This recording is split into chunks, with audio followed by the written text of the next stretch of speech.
See, all I ever wanted is for every boy and girl in Kenya to go to school. And if we fight and fight again, tell me how if you do this. Long time you search and search for the happiness. Ni mimi na wewe na mi, wewe ndio mimi tushikane nani. Kama sio sasa sini sasa hivi, undugu amani umojani jamii.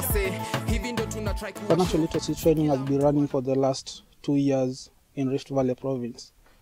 Western Union funded program was put in place with an objective to provide saving, borrowing, spending and investment skills through training to the funded and randomly selected youth groups within Local Empowerment for Peace program.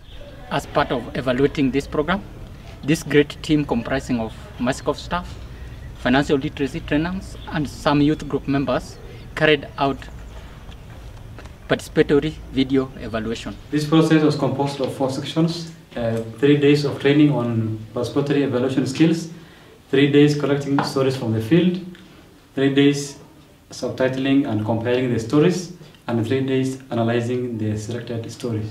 Coming up with the stories, the participants were guided by the question, and I quote, "What has been the most significant change in your life since you joined financial literacy program?" The 74 participants who shared their stories are youths that were drawn from different youth groups who are trained on financial literacy and those who are not trained. The stories were collected from individuals who belong to youth groups in Eldoret, Kericho, and Nakuru regions. The collection of these stories was done on 1st, 2nd, and 3rd of June 2013. In 2 groups of male and female, and in responding to the most significant change question, the participants shared their stories and selected the most significant one of them. They themselves acted, filmed, and gave consent to share their videos widely. We took notes of all the 74 stories that were used, were told from the field. This means that all the participants' stories will be used in data analysis, irrespective of whether they were selected or not. Then we got down to editing, and as we were editing, we ensured that we didn't delete or add anything to the stories. The stories are as fresh and as raw as they were selected from the field. On 10th of June, we invited the storytellers and the youth from Eldoret, Nakuru and Kericho regions, where at a venue that was selected in Eldoret, where they watched the 6 filmed stories. While divided in 6 groups, the youth selected the story the most significant change per group as per the criteria that they'd come up with. The most significant changes that came out very clearly from the 74 stories were that the youth are now self-employed, they are saving and investing their money, and are utilizing land as a resource. From the analysis, the things that helped them change are financial skills, support from family and friends, being in a youth group, and savings. It emerged from the stories that the greatest hindrance to financial success is unwise spending. Others mentioned were lack of savings, stereotypes and beliefs, family challenges, and personal behavior. And now for learning.